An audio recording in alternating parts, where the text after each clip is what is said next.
Hi friends, నమస్తే అండి. ఈరోజు నేను మిల్ మేకర్ గ్రీన్ రైస్ చూపిస్తాను. ఈ రైస్ చాలా టేస్టీగా ఉంటుంది. ఆకుకూరలు తినని పిల్లలు ఉంటే ఇలా రైస్ చేసి పెడితే ఇష్టంగా మరీ అడిగి చేయించుకుంటారు. పప్పుకు మహా అయితే ఒక కట్ట పెడతాము, అది కూడా తీసి పెడతారు. పిల్లలే కాదు, కొంతమంది పెద్దవాళ్ళు కూడా, మా వారు కూడా ఆకులన్నీ తీసి పక్కకు పెడతారు. ఇలాంటి వారంతా ఇలా చేస్తే పిల్లలు పెద్దలు ఇష్టంగా తృప్తిగా తింటారు. ఒకే రైస్లోనే విటమిన్స్, ప్రోటీన్స్ ఉంటాయి. మా ఇంట్లో అందరికీ ఈ రైస్ చాలా ఇష్టమండి. ఎలా చేయాలో చూడండి, ఈజీగా చేసుకోవచ్చు. పాలకూర మనము ఎంతమందికి వంట చేస్తుంటే అన్ని కట్టలు తీసుకోవాలంట. ఈ సైజువి నేను నలుగురికి చేస్తున్నా. 4 కట్టలు ఇట్లా నీళ్ళల్లో ఉడికించి పెట్టుకున్నమాట. ఉడికించడం అంటే ఉడికి దగ్గరికి వస్తే అయిపోయిందనమాట. ఆకుకూర ఉడికి దగ్గరికి వస్తే ఉడికిపోయినట్టు ఉడికించి చల్లారబెట్టుకోవాలి. ఇది మిక్సీకి వేసుకున్నాను. నేను ఈ పచ్చిమిర్చి తీసుకున్నాను అనమాట. మీరు తినే స్పైసీని బట్టి పచ్చిమిర్చి తీసుకోండి. ఈ ఆకుకూర పచ్చిమిర్చి వేసి ఆకుకూర వేసుకున్నాను మిక్సీలో.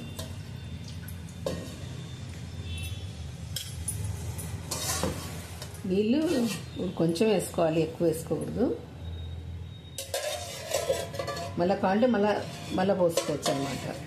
ఇలాంటి మిక్సీ అంతా చిట్లిపోతుంది.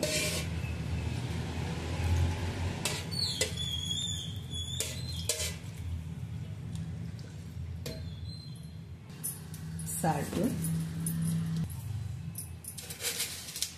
2 స్పూన్లు కావాలంటే మళ్ళీ చూసి మళ్ళీ మనం వేసుకోవచ్చు. అల్లం వెల్లుల్లి పేస్ట్ వేసి పెట్టాను. అల్లం ఎంత అయితే అంత ఎల్లిపాయలు వేసి, ఈ రైస్కు అల్లం వెల్లుల్లి ఎక్కువ పడుతుంది అనమాట. ఎక్కువనే వేసుకోవాలి, కొంచెం వేసుకోకూడదు, లేకుంటే ఆకు వాసన వస్తుంది, పసురు వాసన. కాబట్టి వెల్లుల్లి పేస్ట్ బాగానే వేసుకోవాలి.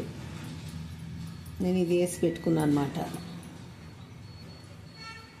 ఇంత అల్లం, 1.5 వెల్లుల్లి వేసి పెట్టుకున్నాను. 1.5 వెల్లుల్లి గడ్డ. ఇది కూడా మిక్సీ పట్టుకొని వస్తాను. ఆయిల్ వేస్తున్నాను. 4 టేబుల్ స్పూన్ల ఆయిల్ వేస్తున్నాను.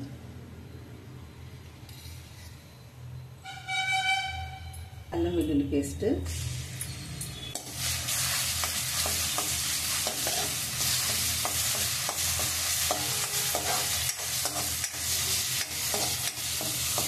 పచ్చివాసన పోయినట్టు వేయించాలి. ఈ రైస్లో అల్లం వెల్లుల్లి పేస్ట్ ఎక్కువ ఉంటేనే టేస్ట్, తక్కువ ఉంటే మళ్ళీ పచ్చి వాసన వస్తుంది, తినాలనిపించదు. పాలకూర, పచ్చిమిర్చి, ఉప్పు మిక్సీ వేసాం కదా, అది వేస్తున్నాను. ఇదేం ఎక్కువ ఉడకాల్సిన అవసరం లేదు, పాలకూర ముందే ఉడికిపోయింది కాబట్టి. మిల్ మేకర్లు వేస్తాం కాబట్టి వాటర్ పడుతుంది. ఇందులో వాటర్ వేద్దాం. ఉడికిపెట్టిన నీళ్ళే ఉన్నాయి కదా, పాలకూర ఉడికిపెట్టిన నీళ్ళు అవే పోస్తున్నా.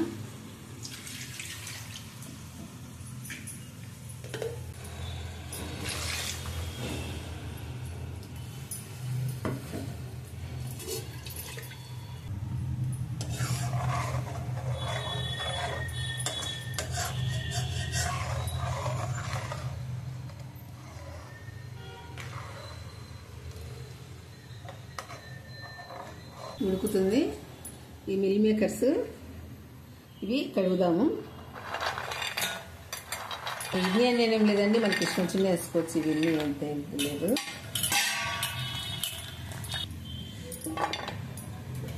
మా ఇంట్లో 2 మిల్ మేకర్లు తినారండి. కొంచెం కర్రీ తీసి ఇది వేసేస్తాను. మనకు కొంచెం అంత కొంచెం తీస్తున్నానండి. ఒక 2 మంది తీస్తున్నాను.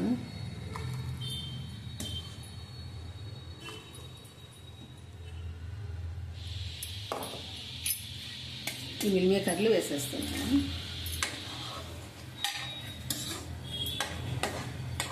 ఈ మిల్ మేకర్లు ఉడికేసరికి ఈ వాటర్ అంతా పీల్చేస్తుంది.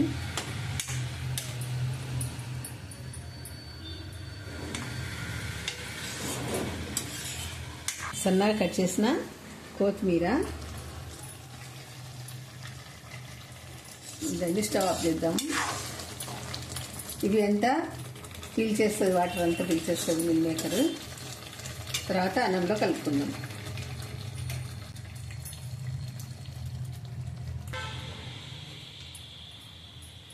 చూడండి, వాటర్ అంతా పీల్చేసింది. ఇవి కూడా సాఫ్ట్గా అయిపోయి ఉంటాయి మిల్ మేకర్స్ కూడా. నేను ముందు తిరువాత పెట్టలేదన్నమాట, ఎందుకంటే ఇవన్నీ పీల్చేసరికి మినపప్పు అంతా మెత్తగా అయిపోతుంది కదా. ఇప్పుడు వేసుకుంటే కరకరాని మినపప్పు టేస్ట్ బాగుంటుందని ఇప్పుడు తిరువాత వేస్తాను.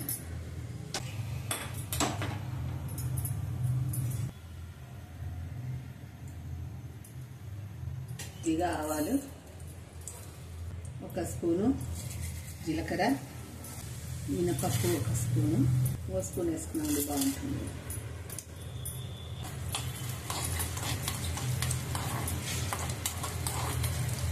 కొద్దిగా కరివేపాకు.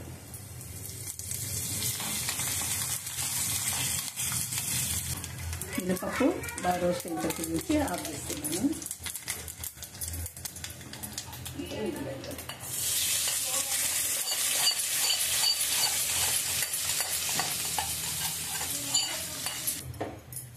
ఇందులో రైస్ కలుపుదాం.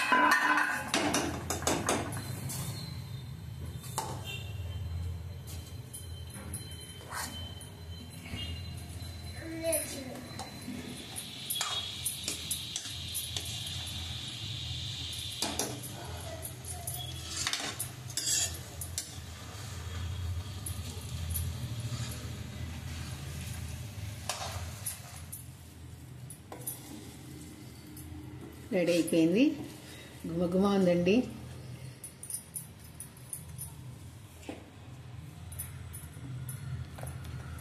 చూస్తుంటేనే ఎప్పుడు తినాలనిపిస్తుంది, అలా ఉంది. పాలకూర మిల్ మేకర్ రైస్ రెడీ అండి.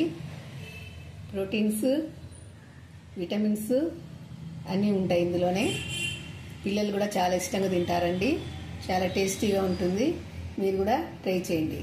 ఈ పాలకూర, ఈ మిల్ మేకర్ సోయాతో తయారైనట్టు కాబట్టి ఆరోగ్యానికి చాలా మంచిది. మీరు కూడా ట్రై చేయండి. వారానికి ఒకసారి చేసుకున్నా చాలా మంచిది. సూపర్ టేస్ట్గా ఉంటుంది. ఎన్నిసార్లు చేసినా పిల్లలు వద్దన్నారు, గంతులు వేసుకుంటూ తింటారండి. మీరు కూడా తయారు చేసి పిల్లలకు పెట్టండి.